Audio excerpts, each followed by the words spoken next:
السلام علیکم ورحمۃ اللہ۔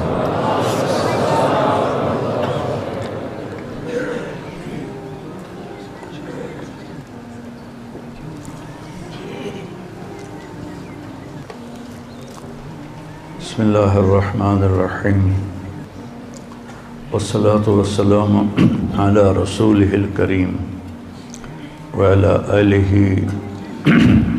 واصحابہ اجمعین، اما بعد۔ اللہ نے جتنی مخلوقات کو پیدا کیا ہے وہ تعلیم یافتہ ہیں۔ ربنا الذی اعطی کل شیء خلقہ ثم ہدی، انہیں پیدائشی طور پہ پتہ ہوتا ہے کہ مجھے کیا کرنا ہے، مجھے کیا کھانا ہے، میرا دشمن کون ہے، میرا دوست کون ہے، میری غذا کیا ہے، میرا طرز زندگی کیا ہے، یہ اندر فیڈ ہوتا ہے۔ انسان واللہ اخرجکم من بطون امہاتکم لا تعلمون شیئا، ہمارے بارے میں کہا تمہیں ماں کے پیٹ سے نکالا تو تم کچھ بھی نہیں جانتے تھے، اور دوسروں کے بارے میں اللہ کہہ رہا ہے اعطیٰ کل شیء خلقہ ثم ہدی۔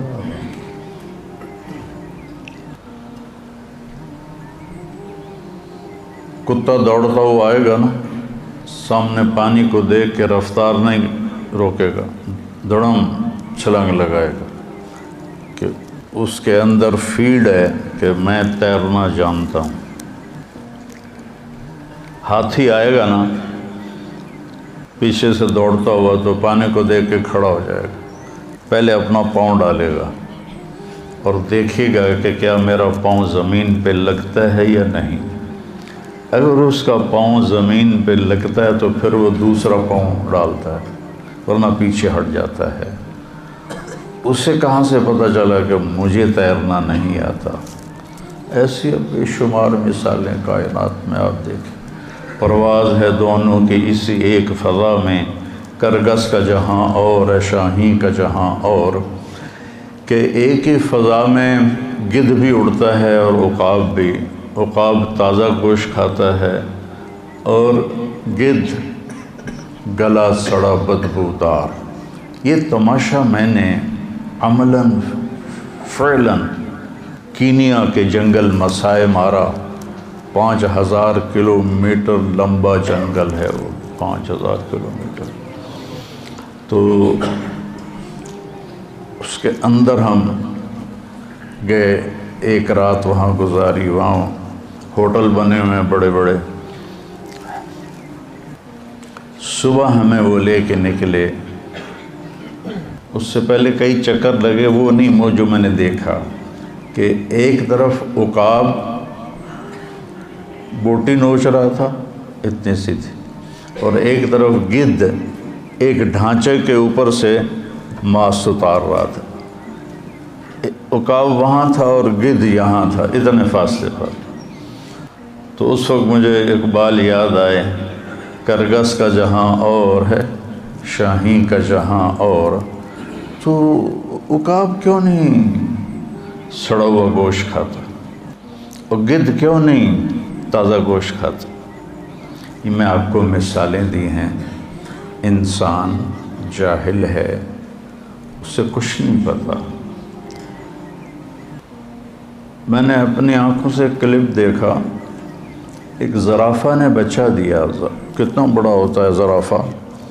تو جب ہم لینڈ کر رہے تھے مسائے مارا میں، جنگل کے اندر 6 ایئرپورٹ بنے ہوئے ہیں، 6، وہ کچے ہیں، اور ہر ایئرپورٹ کے ساتھ ہوٹل بنے ہوئے ہیں۔ تو ایک زرافہ سیدھا ہمارے جہاز کے سامنے کھڑا تھا، اڈی اچھی گردن ہوتی، میں کہ ویچنا ٹھوک جاوے۔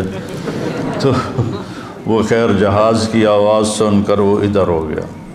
تو میں نے دیکھا اس کی مادہ نے بچہ دیا، وہ کوئی 6 فٹ کی اونچائی سے گرتا ہے۔ وہ گرا اور تھوڑی دیر ایسے ایسے کرتا رہا، اور پھر ایک دم اٹھا اور جا کے ماں کے تھنوں کے اوپر پہنچ گیا۔ یہ علم کہاں سے آیا پیدا ہوتے؟ تو انسان کی فطرت میں غلط اور صحیح دونوں ہیں، اور انسان کی موت کے بعد ایک زندگی ہے، وہاں بھی ایک خوفناک انجام ہے، ایک بہترین انجام ہے۔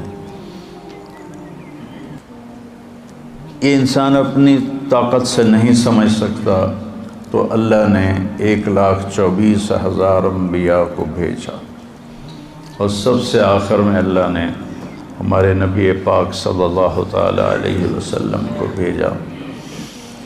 کوئی نبی چھوٹے خاندان میں پیدا نہیں ہوا، ہر نبی عالی شان خاندان میں پیدا ہوا۔ غربت امارت دونوں چلی، بادشاہت بھی چلی، لیکن کوئی نبی ایسا نہیں جو کسی چھوٹے خاندان میں پیدا ہوا۔ اور جب اللہ نے ہمارے نبی کو پیدا کرنے کا ارادہ کیا تو یہ جو بیج، نیا بیج آپ کے لیے تو نئی بات ہوگی، کپاس، گندم، چاول، اس کے بیج تیار کیے جاتے ہیں، اور ایک نئے بیج کو تیار ہونے میں 10 سال لگتے ہیں۔ اس کے اوپر اتنے مراحل ہیں، ان سے گزرتے گزرتے گزرتے گزرتے 10 سال میں جا کر ایک اعلیٰ بیج تیار ہوتا ہے۔ اللہ نے اپنے حبیب کو وجود میں لانا تھا تو 10,000 سال چھانٹی ہوتی رہی، اور 10,000 سال کے بعد اللہ نے اپنے حبیب کو وجود بخشا۔ تو آپ نے فرمایا ان اللہ تخیر القبائل فاختار العرب، سارے قبائل کو دیکھا، عرب کو چھانٹا۔ ثم تخیر العرب فاختار مضر، پھر سارے عرب کی چھانٹی کی، اس سے بھی چھوٹے سوراخوں والی چھلنی لگائی، تو اس میں سے مضر کو چھانٹا، باقی پیچھے رہ گیا۔ ثم تخیر مضر، پھر مضر کے لیے اس سے بھی چھوٹے سوراخوں والی چھلنی لگائی، فاختار قریش، سے اللہ نے قریش کو چنا۔ قریش کا نام فہر تھا، فہر بن مالک بن نضر بن کنانہ۔ قریش ویل مچھلی کو کہتے ہیں، جیسے ویل مچھلی سمندر پہ راج کرتی ہے، قریش کا عرب پہ راج تھا۔ ثم تخیر قریش، پھر قریش کے لیے اور باریک چھلنی لگائی، فاختار ہاشم، اس میں سے اللہ تعالیٰ نے ہاشم کا انتخاب کیا۔ ثم تخیر بنی ہاشم، ثم تخیر ہاشم، پھر اللہ تعالیٰ نے اور باریک چھلنی لگائی، اور اس میں سے صرف ایک ہستی وجود میں آئی۔ ثم تخیر بنی ہاشم فاختارنی، پھر اللہ نے بنی ہاشم کو چھانٹا تو اللہ نے مجھے پسند کیا۔ انا خیرکم ابا و نفسا، مجھ سے عالی شان نہ کسی کا نسب ہے نہ کسی کی شرافت۔ جب اللہ نے، آپ نے فرمایا جب اللہ نے قبائل بنائے تو مجھے سب سے بہترین قبیلے میں پیدا کیا، جب اللہ تعالیٰ نے خاندان بنائے تو مجھے سب سے بہترین خاندان میں پیدا کیا، جب اللہ نے آگے گھرانے بنائے تو سب سے بہترین گھر میں اللہ تعالیٰ نے مجھے پیدا فرمایا۔ تو ایک دفعہ عربوں نے بنی اسرائیل پہ حملہ کر دیا تو ان کے نبی ان کے لیے بد دعا کرنے لگے، تو اللہ نے فرمایا کہ بد دعا نہیں کر سکتے، اس میں میرا آخری نبی آنے والا ہے، ان کے لیے بد دعا کے لیے ہاتھ مت اٹھاؤ۔ تو اللہ تعالیٰ نے آپ کو خاندان کے لحاظ سے سب سے عالی نسب، حضرت معاویہ رضی اللہ عنہ سے کسی نے پوچھا کہ آپ لوگ زیادہ بہتر تھے یا بنو ہاشم؟ تو انہوں نے فرمایا کننا شرفا و ہاشم اشرف. سمجھ گئے نا؟ کننا اشراف، کننا اشراف و ہاشم اشرف. ہم شریف تھے اور وہ شریفوں کا سردار تھا. کننا اشراف و عبد المطلب اشرف. سمجھ گئے؟ ہم شرفاء تھے اور عبد المطلب شرافت کا بھی سردار تھا. کننا اشراف و ابو طالب اشرف. ہم شرفاء تھے، ابو طالب شرافت کے انتہا پر تھے.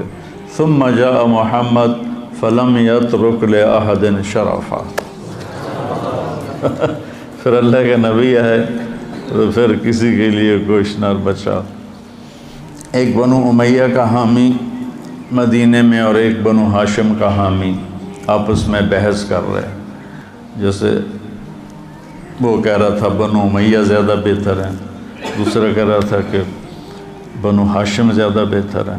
کہ چلو ٹیسٹ کرتے ہیں، تم جاؤ بنو امیہ کے پاس تو پیسے مانگو، میں جاتا ہوں بنو ہاشم کے پاس، میں بھی پیسے مانگتا ہوں، پتہ چل جائے گا کون بڑا سخاں. یہ ٹیسٹ ہو رہا تھا کہ زیادہ سخی کون ہے، زیادہ سخی کون ہے. تو بنو امیہ کا جو حامی تھا وہ 10 سرداروں کے پاس گیا کہ مجھے پیسے چاہیے. تو 10 ہزار سب نے دیا تو 1 لاکھ ہو گیا. تو جو بنو ہاشم کا قائل تھا وہ گیا عبداللہ بن جعفر کے پاس اور حسن بن علی رضی اللہ تعالیٰ عنہما کے پاس اور عبید اللہ بن عباس کے پاس. حضرت عبداللہ بن عباس کے چھوٹے بھائی. کہا جی میں ضرورت ہے، مجھے کچھ چاہیے. تو انہوں نے پہلے نے 1 لاکھ دیا، دوسرے نے 1 لاکھ دیا، تیسرے نے 1 لاکھ دیا. وہ 10 سے 1 لاکھ لے کر آیا، یہ 3 سے 3 لاکھ لے کر آیا. تو بنو امیہ والا کہنے لگا ٹھیک ہے میں ہار مان گیا، بنو ہاشم سب سے اعلیٰ ہیں، سب سے زیادہ سخی ہیں، چلو واپس کریں پیسے. تو بنو امیہ والا گیا ان سرداروں کے پاس کہ جی وہ ہم تو ایسے ہی ٹیسٹ کر رہے تھے، ہم کوئی ضرورت نہیں ہے تو آپ یہ لے لیں. ہم نے کہا ٹھیک ہے دے دو. تو 10 کے 10 نے وہ پیسے واپس لے لیے. لیکن جب وہ گیا ان روشن چراغوں کے پاس تو انہوں نے فرمایا کہ اہل بیت کے گھر سے جب کوئی چیز نکل جاتی ہے واپس نہیں آتی، جاؤ تمہیں ہدیہ، تمہیں ہدیہ. تو اس طرح اللہ تعالیٰ نے ایک لَقَدْ جَاءَكُمْ رَسُولٌ مِّنْ أَنفُسِكُمْ عَزِيزٌ عَلَيْهِ مَا عَنِتُّمْ حَرِيصٌ عَلَيْكُمْ بِالْمُؤْمِنِينَ رَءُوفٌ رَحِيمٌ. اور اس کو یوں ہی پڑھتے ہیں. ادھر افریقہ میں گیا، وہ کون سا ملک تھا، موریتانیہ. لَقَدْ جَاءَكُمْ رَسُولٌ مِّنْ أَنفُسِكُمْ، انفسکم نفیس، انفسکم منکم تمہارے درمیان. تو اللہ تعالیٰ نے 10,000 سال چھلنیاں لگاتے 22 اپریل 571 عیسوی اور 12 ربیع الاول اور اصحاب فیل والا سال اور ہمارے ہندوستان کا کیلنڈر 1 جیٹھ 628 بکرمی پیر کی صبح 4:20 پر اللہ نے آپ کو دنیا میں بھیجا. تو 4:20 میں کیوں کہتا ہوں کہ میں نے مکہ میں 22 اپریل کی صبح صادق دیکھی. اب تو کیلنڈر چھپے ہوئے ہیں نا، تو اس میں 4:20 تھا. تو علامہ سلیمان منصور پوری رحمہ اللہ تعالیٰ نے جو رحمۃ للعالمین لکھی ہے، انہوں نے بھی 4:20 اس میں لکھا ہے، میں نے وہیں پڑھا، بہت پرانی بات ہے۔ پھر میں نے اس کی تصدیق کی کیلنڈر سے، تو وہ آپس میں مل گیا۔ تو جب آپ پیدا ہوئے تو نوشیروان نے ایک محل بنایا تھا، اس میں پوری پتھر کی اینٹیں نہیں تھیں، پوری چٹان کو کاٹ کے وہ بنایا تھا۔ تو اس کے 14 بڑے کنگرے برج دھڑم سے ٹوٹ کے نیچے گرے، اور 1000 سال سے کسرا کے دربار میں آگ جل رہی تھی، 24 گھنٹے جلتی تھی، اود کی لکڑی سے آگ جلائی جاتی تھی، وہ ایک دم بجھ گئی، اور دریا اور بحیرہ ساوا اس کا پانی ایک دم خشک ہو گیا۔ تو نوشیروان ڈر گیا کہ یہ کیسے گر سکتے ہیں، تو اس نے کہا کسی کو بلاؤ جو آسمانی کتابوں کا عالم ہو۔ تو ہیرا عراق کا شہر ایران کے قبضے میں تھا، وہاں عبد المسیح ایک بڑا عیسائی تھا۔ جب ہیرا کا محاصرہ ہوا، وہ باتوں سے باتیں جڑ جاتی ہیں، تو حضرت خالد بن ولید امیر تھے،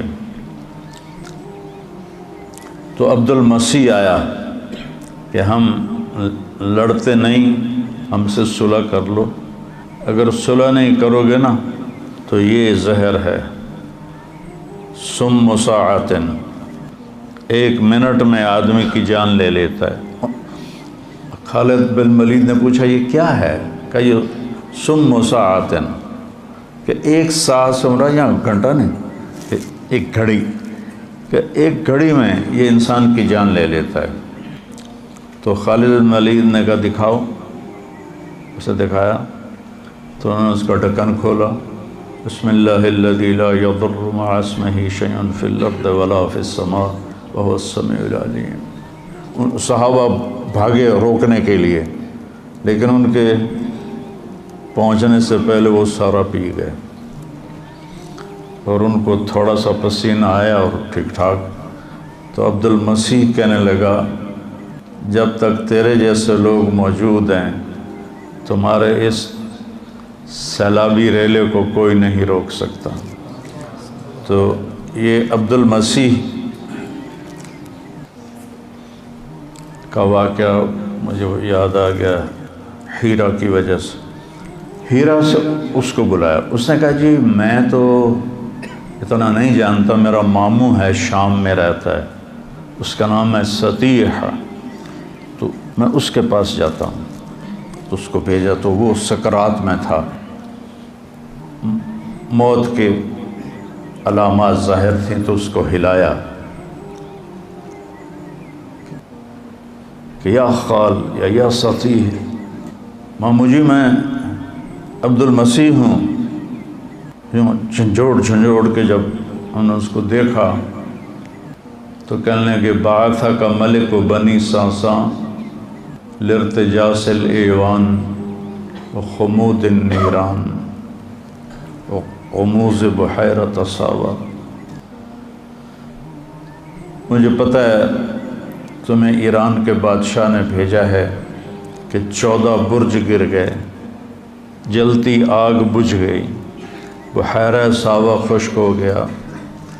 تو کہا اخبر وَإِذَا ظَهَرَ صَاحِبُ الْحَرَاوَةِ وَكَثْرَتِ التِّلَاوَةِ وَفَاضَتْ وَادِ السَّمَاوَةِ وَغَادَتْ بُحَيْرَةُ سَاوَةِ فَلَيْسَ الشَّامُ لِسَتِيحٍ شَامًا وَلَيْسَ الْعِرَاقُ لِعَبْدِ الْمَسِيحِ مَقَامًا۔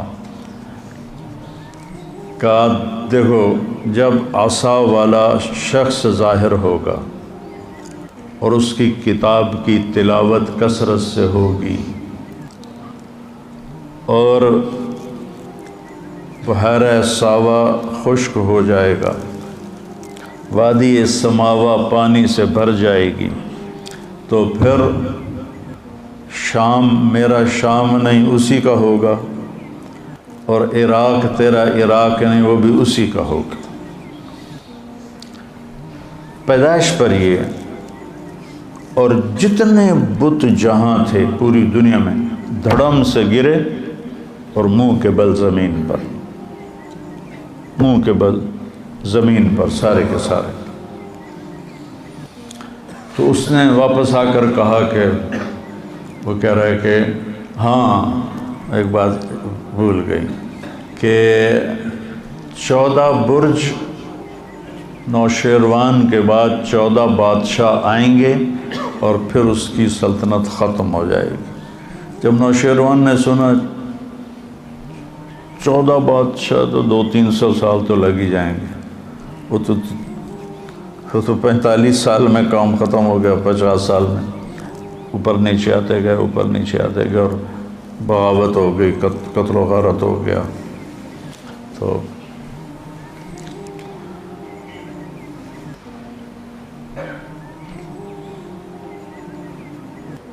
جب آپ پیدا ہوئے تو بچے کے ساتھ گندگی ماں کے پیٹ سے نکلتی ہے، ایک قطرہ گندگی کا باہر نہیں نکلا۔ بچے کے جسم پر گندگی ہوتی ہے، یہ ایک ذرہ گندگی کا نہیں تھا، جیسے کسی نے غسل دیا ہو اور غسل کر کے باہر بھیجا ہو۔ ہم ختنہ باہر بچے کا جب پیدا ہوتا ہے کرواتے ہیں، آپ ختنے سمیت ماں کے پیٹ سے باہر آئے، پھر آپ کی بچے کی یہ ناف ماں کی آنت سے جڑی ہوتی، اس کو باہر آ کر کاٹتے ہیں۔ ولدہ مختونا مقطوع السرہ، آپ کی ناف ماں کی آنت سے پیٹ سے ہی جدا تھی، اور آپ کا ختنہ ماں کے پیٹ سے ہوا تھا، اور پورے کمرے میں خوشبو پھیل گئی۔ عبد الرحمن بن عوف کی والدہ آپ کی دائی تھیں اس وقت، تو انہوں نے دیکھا تو حیران پریشان، بھئی ختنہ ہوا ہے اور ادھر ناف کٹا ہوا ہے، ادھر گندگی کوئی نہیں دھلا دھلایا ہے، ادھر ساری خوشبو پھیل رہی ہے، یہ کون ہے؟ کہا آمنہ تیرے بچے کا کوئی عجب ہی حال ہے، اور ایسے پہلو میں لٹایا۔ تو جو ہی آپ کو پہلو میں لٹایا تو آپ نے کروٹ بدلی اور سجدے میں سر رکھ دیا اور ایک لمبا سجدہ کیا۔ اتنی عمر کا بچہ تو ہل نہیں سکتا، تو آپ نے پوری کروٹ بدلی اور سجدے میں سر رکھا۔ لمبے سجدے کے بعد یہ ہاتھ کا سہارا لیا اور اپنے سینے کو یوں اٹھا لیا جیسے کوئی مضبوط بچہ اٹھاتا ہے، ایسے اٹھایا، اور پھر اس انگلی کو، اس ہاتھ کو اوپر کیا، اس انگلی کو سیدھا کیا۔ جب یوں کیا تو پوری کائنات میں حضرت آمنہ کہتی مجھے روشنی نظر آئی، ہر طرف نور ہی نور پھیل گیا، اور انہوں نے گھبرا کے بچے کو گود میں لیا تو ایک دم انفرجت فرجتن، چھت میں ایک شگاف پیدا ہوا، اور اس میں ایک دھند غیم ہوتا ہے، یہ جو سردیوں میں دھند ہوتی ہے اس کو غیم کہتے ہیں، ایک دھند داخل ہوئی اور پورے کمرے میں پھیل گئی، اور گود کا بچہ گود میں نظر نہیں آ رہا، اتنی گہری دبیز، اور اس میں سے آواز آئی طوفوا بہ مشارق الارض و مغاربہا۔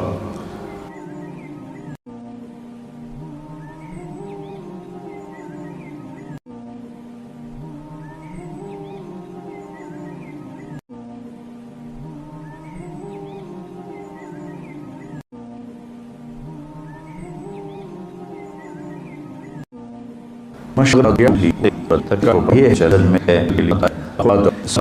اور شیش کی معرفت دو، وشجاعت نوح، اور نوح علیہ السلام کی شجاعت دو، وخلت ابراہیم، ابراہیم علیہ السلام کی دوستی دو، واستسلام اسماعیل، اسماعیل علیہ السلام کی قربانی دو، وفصاحت صالح، صالح علیہ السلام کی فصاحت دو، وحکمت لوط، اور لوط علیہ السلام کی حکمت دو، وحب دانیال، اور دانیال علیہ السلام کی محبت دو، وشدت موسیٰ، اور موسیٰ علیہ السلام والی شدت دو، وجہاد یوشع، یوشع علیہ السلام والا جہاد دو، وطاعت یونس، یونس علیہ السلام کی اطاعت دو، ولحن داود، اور داؤد علیہ السلام کی مٹھاس دو، میٹھا وہ آپ کی جو لحن تھا، لحن داودی، وہ دو،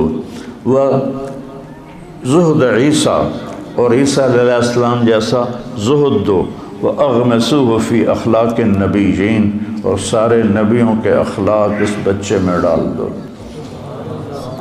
پھر ایک دم بادل چھٹا اور آپ گود میں تھے، اور آپ کا چہرہ سے نورانی منور روشن تھا۔ تو عرب کی عادت تھی کہ بچوں کو باہر بھیجتے تھے، ان کے لیے مکہ شہر تھا، آج کے لحاظ سے تو چھوٹی سی بستی تھی، تو وہ آگے پہاڑوں میں بھیجتے تھے، ایک تو زبان فصیح ہو، اس میں کوئی ملاوٹ نہ ہو۔ تو جیسے یہ امارات میں، سعودیہ میں پٹھانوں نے، پنجابیوں نے عربوں کی عربی کا بیڑا بھی غرق کر دیا۔ یہ سارے امارات میں کیف حالک، چیف حالک، چیف،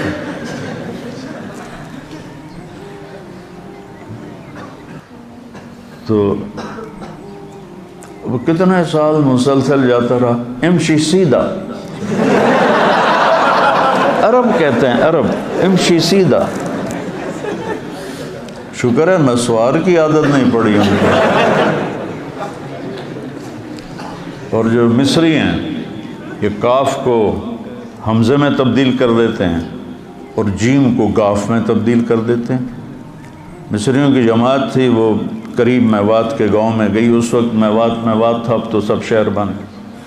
تو وہ بیان میں مصر کا بیان تھا، وہ جنت کو بولے تو کہے الگنہ، الگنہ یرزقنا الگنہ، جو بھی اس کا مضمون تھا جنت کو کئی دفعہ دہرایا۔ تو سامنے دیہاتی بیٹھے تھے، اگلے دن صبح ایک میواتی گنے کی پنڈ اٹھا کے لایا اور کہنے لگا جی یہ رات کو شیخ کہہ رہے تھے گنا چاہیے، گنا چاہیے، تو میں یہ لے کر آیا ہوں۔ تو یہ تمہارے شیخ کے ملک والے نمشو کو کہتے ہیں، نمشو، دیالو، دیالو، پتہ نہیں دیالو کا کیا مطلب ہے۔ تو اس لیے ایک تو اللہ نے یہ واحد ملک ہے جس میں دریا کوئی نہیں، اتنا بڑا ملک دنیا میں واحد ارض الحجاز ہے، 3 طرف سمندر ہونے کے باوجود دریا کوئی نہیں، اور پہاڑوں کی بناوٹ ایسی ہے کہ مونسون ہوائیں ٹکرا کے واپس لوٹ جاتی ہیں، بارش نہیں ہوتی۔ یہ گویا کہ آخری نبی کے لیے زمین تیار کی جا رہی ہے، اِنَّا سَنُلْقِي عَلَيْكَ قَوْلًا ثَقِيلًا، تو اس کے لیے تیار تو ہونا پڑے گا نا۔ جیسے یہ پہلوان ویٹ اٹھانے کے لیے پھر طاقت لگاتے آگے بڑھتے ہیں، تو ماحول ایسا دیا گیا جس میں مشقت کے سوا کچھ نہ تھا۔ تو قبیلہ بنو سعد سے آئیں وہ خواتین، تو حضرت حلیمہ کی جو ڈاچی بھی کمزور، اونٹنی بھی، اور گدھی بھی کمزور، جس پر وہ اونٹنی پر سامان تھا، گدھی پر وہ سوار تھیں، اور ان کے خاوند ابو کبشہ ساتھ پیدل چل رہے تھے۔ تو اس دن 10 بچے پیدا ہوئے مکے میں۔ تو لینے کے لیے جو عورتیں آئیں سب نے آپ کو دیکھا اور یتیم سمجھ کے چھوڑ دیا، اور باقی 9 لے لیے۔ جب حضرت حلیمہ پہنچیں تو دیکھا یتیم ہے، انہوں نے بھی چھوڑ دیا۔ سارا مکہ ڈھونڈ لیا، کوئی بچہ نہیں ملا، تو اللہ تعالیٰ نے انہیں کے نصیب میں لکھا تھا۔ تو ابو کبشہ کہنے لگے کہ حلیمہ خالی گو جانے سے بہتر ہے یتیم کو لے لو، چلو کوئی برکت ہی ہو جائے گی اس کی، کوئی خدمت ہو جائے گی اس کی۔ ایک تو جس سال آپ پیدا ہوئے پوری دنیا میں جہاں انسانیت آباد تھی، اللہ نے ہر ماں کو بیٹا دیا، بیٹی نہیں، ساری دنیا سب کے بیٹے ہوئے، سب کو اللہ نے بیٹے دیے۔ اور دادا نے آپ کا نام رکھا محمد، جس کی تعریف کی جائے۔ ماں نے نام رکھا احمد، جو تعریف کرنے والا ہو۔ ماں کا نام آمنہ، جو امن کی علامت۔ والد کا نام عبداللہ، جو عبدیت کی علامت۔ خاندان کا نام ہاشم، ہاشم کا نام عامر تھا۔ ہاشم اس لیے کہتے ہیں روٹی کو چورا کر کے نا سالن میں، یہ ڈیرہ اسماعیل خان والے صوبت کہتے ہیں، صوبت وہ پرات میں ہے، کوئی ڈیرہ اسماعیل خان کا کہتے ہو نا؟ ہاں، تو وہ سرید بن جاتا ہے شوربے میں، روٹیاں بھگو کے توڑ کے اور گوشت۔ تو سب سے پہلے حضرت ہاشم نے حاجیوں کو اس طرح کھانا کھلانا شروع کیا، تو ان کا نام ہاشم پڑ گیا۔ تو خاندانی نام ہاشم، کھانا کھلانے والے۔ دودھ پلانے والی کا نام حلیمہ، حلم، اخلاق۔ اور دودھ پلانے والی کا خاندان سعد، بنو سعد، سعادت۔ جب حلیمہ نے ارادہ کر لیا کہ میں یتیم لیتی ہوں، تو ان کے دادا نے ان کو بلایا کہ تمہارا نام کیا ہے؟ تو میرا نام حلیمہ ہے۔ کہا جاء الحلم، فالی، حلم آ گیا۔ تمہارا قبیلہ کون سا ہے؟ تو انہوں نے کہا جی بنو سعد۔ تو انہوں نے کہا سعید عمرنا، انہوں نے اس سے فال لی۔ تو ایک بیٹا اور تھا، حضرت آمنہ کی چھاتیاں خشک تھیں، جو ہی آپ کو گود میں لیا چھاتیاں دودھ سے بھر گئیں، دودھ رسنے لگا۔ تو انہوں نے آپ کو ایک طرف سے دودھ پلایا، جب دوسری طرف سے پلانے لگے تو آپ نے منہ بند کر لیا کہ ایک بیٹا دودھ پیتا، ان کا اپنا بھی تھا، تو آپ نے اس کا حصہ چھوڑ دیا۔ اور ہمارے یہاں قبضہ مافیا بنے میں جو لوگوں کی زمینیں ہڑپ کر رہے ہیں، گھر ہڑپ کر رہے ہیں، یہ کیا جواب دیں گے اللہ تعالیٰ کو؟ بدبخت یہیں چھوڑ کے مر جاتے ہیں۔ اجل ہی نے چھوڑا نہ کسرا نہ دارا، اسی سے سکندر صفات بہارا، ہر ایک لے کے کیا کیا نہ حسرت سے دارا، پڑا رہ گیا سب یوں ہی ٹھاٹ سارا، جگہ جی لگانے کی دنیا نہیں ہے، یہ عبرت کی جا ہے تماشا نہیں۔ آپ ابھی اپنے شعور میں نہیں ہیں اور اپنے بھائی کا حصہ چھوڑ دیا۔ تو رات ہو گئی تھی، تو اونٹنی میں دودھ کا قطرہ نہیں تھا، تو حضرت حلیمہ رضی اللہ عنہ کہنے لگی ابو کبشہ کوشش کرو کوئی 2-4 قطرے نکل آئیں تو کچھ ہمارا پیٹ بھر جائے۔ تو وہ جب گئے، رات کا اندھیرا، انہوں نے اونٹنی کو جب تھنوں کو ہاتھ لگایا تو وہ مشکیزے کی طرح نیچے لٹکے ہوئے تھے۔ تو ایک گلاس کیا پورا برتن انہوں نے دودھ سے بھر لیا۔ تو جب لے کر آئے تو حلیمہ کہنے لگی یہ کہاں سے؟ کہا اونٹنی سے۔ کہا نہیں، یہ اس کی برکت سے۔ دونوں نے پیٹ بھر کے پیا۔ صبح جب چلنے لگے تو حضرت حلیمہ نے آپ کو گود میں لے کر اس پر گدی پر سوار ہوئے، تو ایک دم گدی نے منہ موڑا اور حرم شریف کی طرف منہ کر کے یوں سجدے میں سر جھکایا، یوں پھر سر اٹھایا اور پھر یوں سجدے میں سر اپنا لے گیا، پھر سر اٹھایا اور پھر یوں سجدے میں دیکھے اللہ کا شکر ادا کرتے ہوئے 24 گھنٹے پہلے ان کے قافلے کی عورتیں روانہ ہو چکی تھیں۔ واپسی پر ان کی گدھی کی رفتار ایسی تیز ہوئی اور اونٹنی کی کہ 24 گھنٹے کا فاصلہ بھی مکمل کیا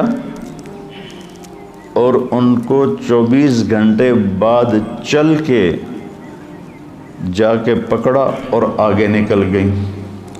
تو عورتیں کہنے لگیں کہ ان لأتان آمنة لشأنا آمنہ حلیمہ ان لأتان حلیمة لشأنا حلیمہ، یہ تیری لگتا ہے سواری بدل گئی ہے، کوئی بڑی شان والی سواری آئی ہے۔ تو حضرت حلیمہ نے کہا سواری نہیں بدلی، سوار بدل گیا ہے۔ ان لہذا الراکب لشأنا، اس سوار ہونے والے کی شان ہے، کھوتی تو وہی ہے بیچاری پانی میں۔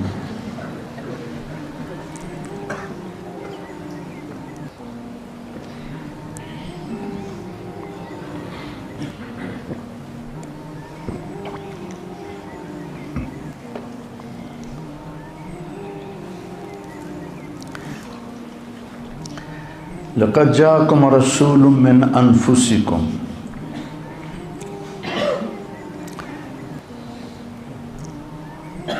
ربیع الاول میں سیرت کی بات کرنا جیسے ہم کر رہے ہیں یہ محمود ہے۔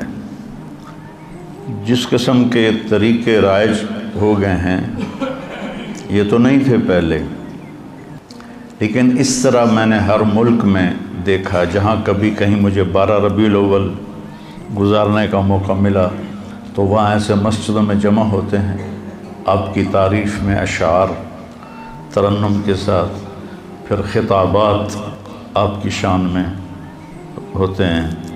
تو اس طرح یہ جلسے جلوس صرف ہمارے بر صغیر میں ہیں یا اور بر صغیر کے لوگ جہاں کہیں آباد ہیں، لیکن آپ کی آمد پر اظہار فرحت یہ پوری امت میں ہے، پوری امت میں ہے۔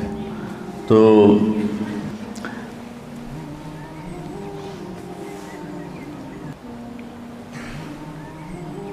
12 بجے تک مجھے بات کرنی ہے، میں کیا کر چونکہ میرا سر ساتھ پھر دینا چھوڑ دے گا، تو میں یہ ان صرف 2 لفظوں کا آپ کو بتانا چاہتا ہوں۔ من انفسکم،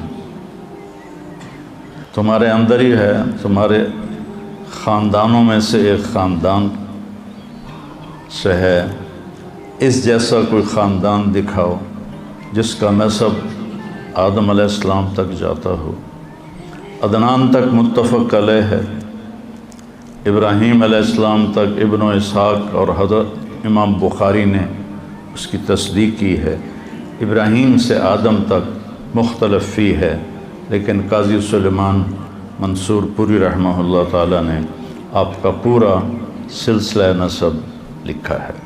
اور الرحیق المختوم 1975 میں جس نے اول درجہ حاصل کیا تھا اس میں بھی آپ کا نسب نامہ لکھا ہوا ہے، اور جس نیت سے میں نے یاد کیا وہ میں آپ کو سناتا رہتا ہوں۔ تو من انفسکم آپ کے نسب کی شان بیان ہے، محمد بن عبداللہ بن عبد المطلب بن ہاشم بن عبد مناف بن قصی بن کلاب بن مرہ بن کعب بن لبی بن غالب بن فہر بن مالک بن نضر بن کنانہ بن خزیمہ بن مدرکہ بن الیاس بن مضر بن نزار بن معد بن عدنان بن اود بن حمیسہ بن سلامان بن عوس بن بوز بن قموال بن ابی بن عوام بن ناشد بن حزا بن بلداس بن یدلاف بن طابق بن جاحم بن ناحش بن ماخی بن عیفی بن عبقر بن عبید بن الدعاء۔ الدعاء وہ شخص ہے جس نے نیزہ ایجاد کیا، اس سے پہلے نیزے نہیں تھے۔ الدعاء آپ کے نسل میں نیزے کا اسلحہ انہوں نے ایجاد کیا، بن حمدان بن سنبر بن یثربی بن یحزن بن یلحن بن ارعوا بن عیزی بن ذیشان بن عیسر بن اقناد بن ایہام بن مقصر بن ناحث بن زارع بن سمی بن مزی بن عوض بن عرام بن قیدار بن اسماعیل بن ابراہیم بن آدر بن ناحور بن سروج بن رعوب بن فائج بن عابر بن ارفخشاد بن سام بن نوح بن لامک بن متوشالح بن ادریس بن یرد بن ملحلئیل بن قینان بن آنوش بن شیس و بن آدم علیہ السلام۔ میں جب جاتا ہوں دربار رسالت تو آپ کو سلام پیش کرتا ہوں، تو پورا آپ کا نسب پڑھ کے میں آپ کو سلام پیش کرتا ہوں۔ تو من انفسکم لقد جاءکم رسول من انفسکم، نفیس۔ تو پہلے ام معبد کی سنو، الخزاعیہ، کہ کیسے نفیس تھے۔ رأیت رجلا ظاہر الوضاء ابلج الوجه حسن الخلق لم تعبه ثجلة ولم تزر به سعلة وسيم قصيم في عينيه دعج في أشفاره وطف في صوته سحل في لحيته كثاثة في عنقه سطع إن تكلم علاه البهاء وإن سكت علاه الوقار۔ کیا ردم ہے، جس کو کچھ بھی سمجھ نہ آتی ہو عربی کی، وہ بھی اس الفاظ کی موسیقی سے اثر لیے بغیر نہیں رہ سکتا۔ تو ظاہر الوضاء کا میں ترجمہ کیا کرتا ہوں کہ ابو معبد مجھے یوں لگا جیسے 14ویں کا چاند ہی کپڑے پہن کے زمین پہ آ گیا، ایسے حسین، ابلج الوجہ، ایسے روشن چمکتا چہرہ، حسن الخلق، سر سے لے کر پاؤں تک حسن آپ کا غلام تھا، پیٹ نکلا ہوا نہیں تھا کہ برا لگے۔ اور مولوی کا پیٹ نکل آئے نا تو اس کو سزا دینی چاہیے۔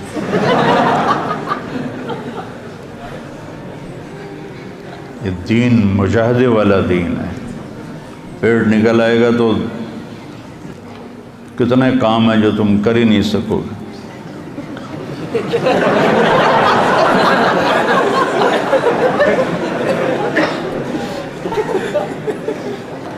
اور نہ آپ اتنے کمزور تھے کہ بے روب ہو جائیں۔ وسیم قسیم، وسیم اسے کہتے ہیں جس کو دیکھنے سے آنکھ نہ بھرے، جتنی دفعہ دیکھو اتنی دفعہ دیکھنے کا شوق بڑھے۔ یہ چیز دنیا کے کسی حسن میں نہیں ہے۔ ایک دفعہ، 2 دفعہ، 3 دفعہ، 10 دفعہ، پھر دلچسپی ماند پڑ جاتی ہے، پھر ختم ہو جاتی ہے۔ کائنات میں ایک ہستی ایسی آئے، وسیم، کہ جن کو دیکھنے سے جی نہیں بھرتا تھا، جی چاہتا تھا اور دیکھوں اور دیکھوں اور دیکھوں۔ قسیم، سر سے لے کر پاؤں تک ہر جسم کا عضو جب حسین ہو تو اس کو قسیم کہتے ہیں۔ کسی کی آنکھیں موٹی ہوتی ہیں لیکن چہرہ پتلا ہوتا ہے تو ہم کہتے ہیں یار اس کی آنکھیں بڑی خوبصورت ہیں، تو لفظ بتاتا ہے کہ باقی وہ حسن نہیں جو آنکھوں میں ہے۔ بس فلاں کے بال بڑے خوبصورت ہیں، لیکن میرے نبی کے سر کے بال سے لے کر پاؤں کے ناخن تک، ادھر سے ادھر، یہاں سے یہاں، یہاں سے یہاں، آگے سے یہاں تک، پیچھے سے یہاں تک پورا وجود حسن میں پرویا ہوا تھا. کسیم فی عینیہ داج. اور ہند بن ابی حالہ کہتے ہیں ادعج، آنکھیں سیاہ، پتلی سفید، پتلی سیاہ اور آنکھوں کی سفیدی. ادعج اکحل، سرما لگا ہوا بغیر سرما لگائے ہوئے. اشکل، سرخ لکیریں ڈوریں آنکھوں میں. اہدب، یہ پلکیں بڑی لمبی اور دراز. یہ عورتیں نا مصنوعی پلکیں لگاتی ہیں، کہیں جانا ہو کسی فنکشن پہ تو وہ موٹی موٹی نظر آتی ہیں، پتہ لگ جاتا ہے مصنوعی ہیں. تو میرے نبی کی پلکیں خود ہی لمبی تھیں جو آنکھوں کو اور حسین بنا دیتی ہیں، چہرے کو اور حسین بنا دیتی ہیں. ابرق، انجل، اکحل، احور، اہدب، اشکل، ادعج، یہ سارے میرے نبی کی آنکھوں کی صفات ہیں، جس کا مطلب ہے کہ کائنات میں ایسی آنکھ کسی کی نہیں بنی. آپ کی آنکھوں میں آنکھیں ڈال کے کوئی بات نہیں کر سکتا تھا. جب آپ آنکھ اٹھا کر دیکھتے تھے باقی سارے ایسے ہو جاتے تھے. ایسی چمک تھی آپ کی آنکھوں میں، کوئی آپ کی آنکھوں میں آنکھیں ڈال کے دیکھ نہیں سکتا سوائے دو آدمیوں کے، ایک ابو بکر اور ایک عمر رضی اللہ عنہما. ان کے سوا باقی کوئی بھی آپ کے جب آپ آنکھ اٹھاتے تو باقی یوں ہو جاتے تھے. فی صوت ہی سحل، آواز میں ایک روح اور ایک کشش اور ایک موسیقی.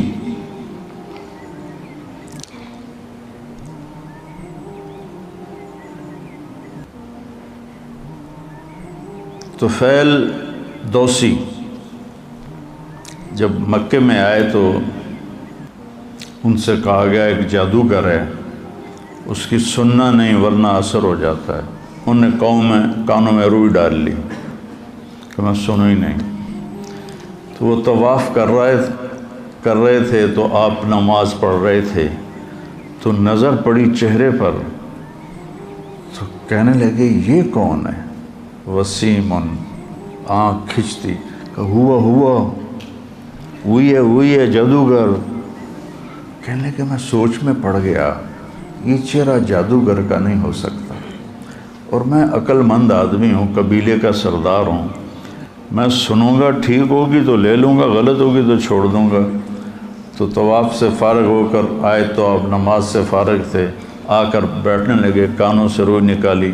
ما تقول یا محمد، کیا بات کرتے ہو تم؟ تو آپ نے کہا ان الحمد للہ احمدہ واستعینہ واؤمن بہ واتوکل علیہ من یہدہ اللہ فلا مضل لہ ومن یضللہ فلا ہادی لہ. تو ان پر لرزہ طاری ہو گیا کہ اعد فقد بلغنا قاموس البحر، تیرے چند جملوں نے ساتوں سمندر پی لیے ہیں، دوبارہ تو سناؤ. آپ نے پھر سنایا تو انہوں نے کلمہ پڑھ لیا. فی صوت ہی سحل، آواز ایسے کھینچتی تھی. فی لحیت ہی کثافہ، داڑھی بڑی حسین خوبصورت، یعنی داڑھی اور سر میں 20 سفید بال تھے یا 14، دونوں روایت ہیں. فی عنق ہی سطح، لمبی گردن تھی. لمبی گردن حسن کا ایک بہت بڑا نمونہ ہوتا ہے کہ جس کی گردن لمبی ہو، اور جس کی گردن اندر دھنسی ہو نا وہ بڑا پلیت ہوتا ہے. وہ اس سے بچ کے رہنا چاہیے.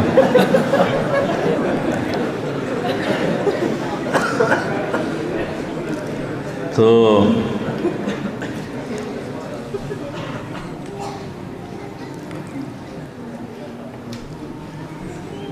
اب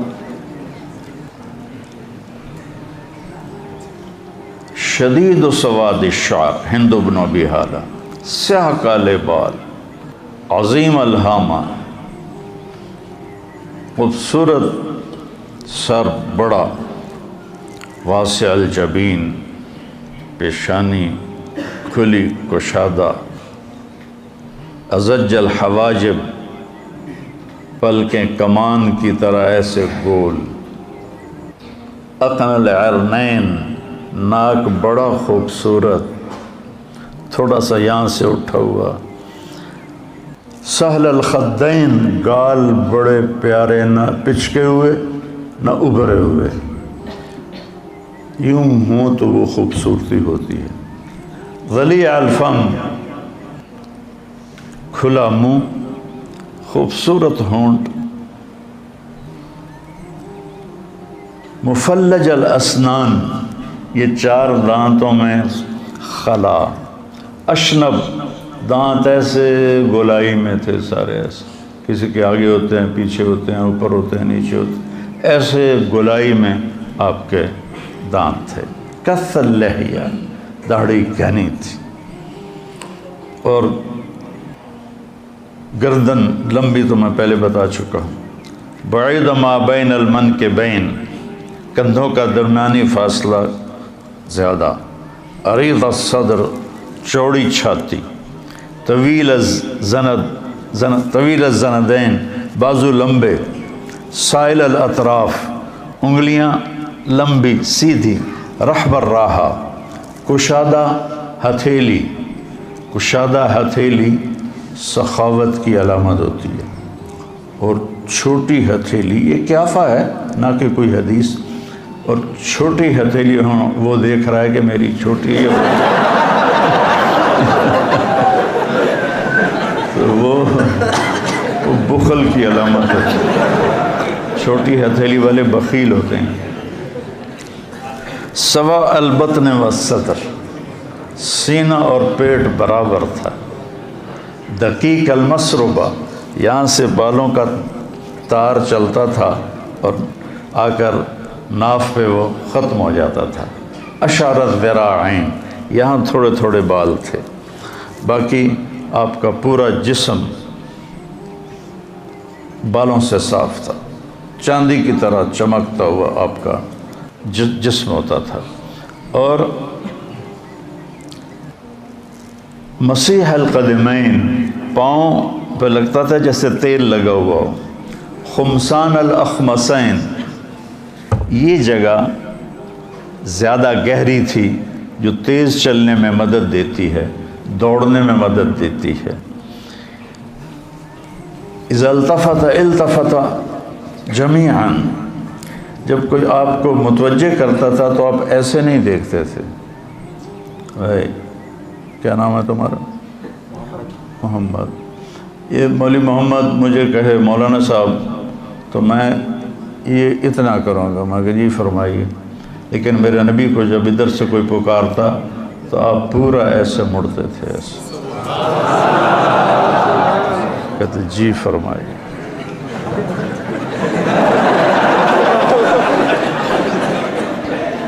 ادھر سے کوئی پکارتا تھا تو آپ دیکھو اپنے نبی کی مشقت، آپ پورا اس کی طرف ایسے مڑتے تھے اور پھر کہتے تھے جی فرمائیے، اور آپ قدم چھوٹے اٹھاتے تھے، لمبے لمبے قدم اٹھانے سے چال بے روب ہو جاتی ہے، چھوٹے قدم اٹھاتے تھے اور ان میں تیزی ہوتی تھی، آپ چلتے تھے صحابہ پیچھے دوڑتے تھے، آپ کی چال میں اتنی تیزی تھی، تو من انفسکم، کون بیان کر سکتا ہے نبی کی صفات کو، جیسے اللہ ناقابل بیان ہستی ہے، میرا نبی بھی ناقابل بیان ہستی ہے، کون آپ کی صفات کو بیان کر سکتا ہے کہ اللہ نے اپنی پسند کا بنایا، وہ ہے نا وَأَحْسَنَ مِنْكَ لَمْ تَرَ قَطُّ عَيْنِي وَأَجْمَلَ مِنْكَ لَمْ تَلِدِ النِّسَاءُ، حسن کہتے ہیں جسمانی خوبصورتی کو، اور جمال کہتے ہیں خاندانی شرافت کو، ہم دونوں کو مطلب خوبصورت لیتے ہیں، تو آپ دیکھیں چناؤ وَأَحْسَنَ مِنْكَ لَمْ تَرَ قَطُّ عَيْنِي، یہ چونکہ آنکھ سے نظر آتا ہے، ٹھیک ہے نا، تو یہاں آنکھ کا لفظ آیا۔ وَأَجْمَلَ مِنْكَ لَمْ تَلِدِ النِّسَاءُ، اور جمال کا تعلق نسب سے ہے تو وہاں کسی ماں نے تیرے جیسا جنا نہیں۔ خلقت مبرئا من کل عیب، آپ ہر عیب سے پاک پیدا ہوئے۔ کأنک قد خلقت کما تشاء، آپ جیسے آپ نے اپنے آپ کو چاہا ویسے اللہ نے آپ کو بنا دیا۔ سبحان۔ تو اپنے نبی کی سیرت پڑھو۔ ہاں، آپ کی دنیا سے جاتے ہوئے 2 الفاظ تھے، وہ پیغام بھی آ جائے، یہ تو تھوڑی سی آپ کی جھلک تھی جو میں آپ کے سامنے میں نے پیش کر دی۔ آپ نے دنیا سے جاتے ہوئے 2 لفظ بولے تھے، الصلاۃ وما ملکت ایمانکم، میری امت ایک نماز نہ چھوڑنا اور ایک غریبوں پہ ظلم نہ کرنا، اپنے نوکروں پہ حقوق اللہ حقوق العباد، پورا دین 2 لفظوں میں بیان کر دیا۔ حقوق اللہ نماز، حقوق العباد کسی پہ ظلم نہ کرنا، تو پورے دین کو 2 جملوں میں بیان کر دیا۔ تو ایک نماز اپنے خوبصورت بناؤ، نماز کو نا بنا سنوار کے پڑھو، تو آہستہ آہستہ آہستہ آہستہ آہستہ اللہ تعالیٰ آپ کو نماز کی مٹھاس نصیب فرما دے گا۔ اس میں اللہ نے مٹھاس رکھی ہے، لذت رکھی ہے، حوائج ضروریات کا پورا ہونا اس میں اللہ تعالیٰ نے رکھا ہے۔ قم فصل فإن فی الصلاۃ شفاء۔ ابو ہریرہ، آپ نے فارسی کا ایک جملہ بولا ہوا ہے، ابو ہریرہ درد در شکم، پیٹ میں درد ہے؟ ان کا جی ہاں کا قم فصل فإن فی الصلاۃ شفاء۔ ہمارے بہت سے زیادہ جن کو بخار چڑھ جاتا ہے تو وہ انگریزی کا لفظ بھی نہیں بولتے، یہ کافروں کی زبان ہے، ہم نے نہیں بولنی۔ موبائل انہی کا ہاتھ میں ہوتا ہے لیکن زبان ان کی نہیں بولنی۔ ایسی احمقانہ حرکتیں ہیں۔ میرے نبی اس وقت فارسی سب سے بڑے طاقتور تھے، تو اب ان کی زبان ہے، درد در شکم، قم فصل فإن فی الصلاۃ شفاء۔ بیٹا ایک ایک آپ نماز پڑھتے ہو، آپ نماز کو بنا کے پڑھو تو آپ کو اللہ اس کی حلاوت نصیب فرمائے۔ اور دوسرا میرے نبی نے فرمایا، کسی پہ ظلم نہ کرو، کسی پہ زیادتی نہ کرو۔ 2 گناہ ایسے ہیں جن کی سزا دنیا میں شروع ہو جاتی ہے، ایک ظلم اور ایک ماں باپ کی نافرمانی۔ اس پر دنیا میں ہی پکڑ شروع ہو جاتی، آخرت کی آگے پکڑ ہے۔ دوسرا، سیرت کو پڑھو، سیرت سے جی لگاؤ۔ میں نے جتنا آپ کو بیان کیا ہے، میں کوئی پڑھ کے نہیں ہوں، جو پڑھا تو جاتا نہیں، لیکن جب میں نے پڑھا تھا تو دل دے کے پڑھا تھا، تو مجھے پتہ بھی نہیں ہوتا اور کہاں کہاں سے چیزیں جڑ کے سامنے آ جاتی ہیں۔ سیرت کو پڑھو، آپ کو زندگی گزارنے کا پتہ چلے کہ زندگی گزارنی کیسے ہے۔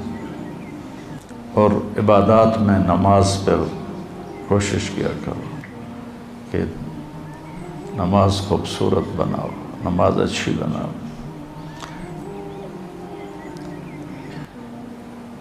رائمنڈ میں بڑی شدت تھی،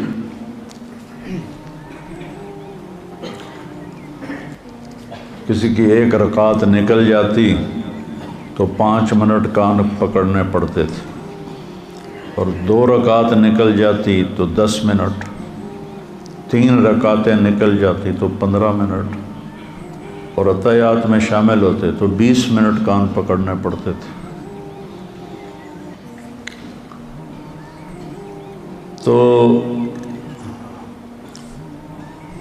ایک لڑکا مقرر ہوتا تھا، وہ سلام پھیرتے ہی دیکھتا تھا میری جماعت میں سے کون کون مسبوق ہیں۔ تھوڑے سے لوگ ہوتے تھے، جتنے آپ ہیں بس اتنا مجمع ہوتا تھا۔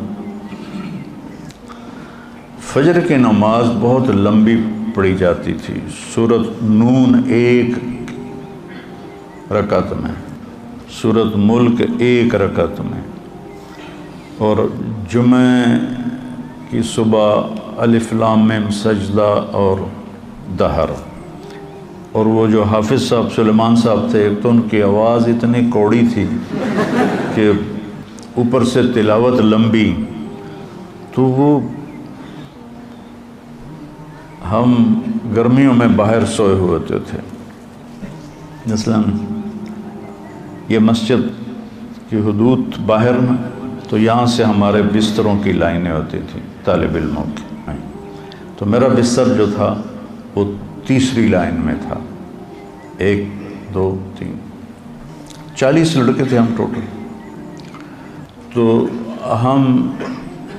لوگ ہمیں اٹھاتے تھے، بھائی نماز، بھائی نماز، ہم سوئے رہتے تھے، چونکہ ہمیں پتہ ہوتا تھا اب سورۃ نون پڑھنی ہے، جب آدھی گزر جائے گی پھر اٹھ کے وضو کریں گے اور سنتیں پڑھیں گے اور شریک ہو جائیں گے، تو لہٰذا کوئی بھی نہیں اٹھتا تھا، سارے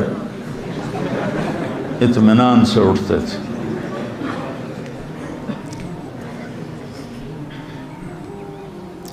تو ایک دن ایسا ہوا کہ ہم حسب معمول سوئے ہوئے، حافظ سلیمان کی سورت رحمۃ اللہ علیہ کی سورت فاتحہ سن رہے تھے، الضالین ایسے ان کی آواز، ایک دم آواز آئی الم نشرح لک صدرک۔ اب جو لگے کرنٹ اور سارے اٹھ کے بھاگے، اور اس دن پتہ چلا ترتیب واجب نہیں ہے، جو شے پہلے کرنی کر لو۔ تو جلدی میں نے پورے بازو ایسے اندر حوض میں ڈالے، منہ پہ چھٹا مارا، پھر دونوں پاؤں ڈالے، اور میں رکوع میں شریک ہو گیا۔ تو کوئی 8-10 لڑکے جو پھرتیلے تھے وہ کامیاب ہوئے، باقی سارے مسبوق ہو گئے۔ تو سب کی پیشی ہو گئی، تو مولانا ظاہر شاہ صاحب ہنس پڑے، کہنے لگے، بزرگا ان کا تھا تقیہ، بزرگا یہ سمجھ رہے تھے کہ حافظ سلیمان سورۃ نون پڑھے گا، یہ آرام سے اٹھیں گے کہ شریک ہو جائیں گے، آج ان کے ساتھ دھوکہ ہو گیا، اس نے الم نشرح پڑھ دی، چلو آج سب کو معاف کر دو۔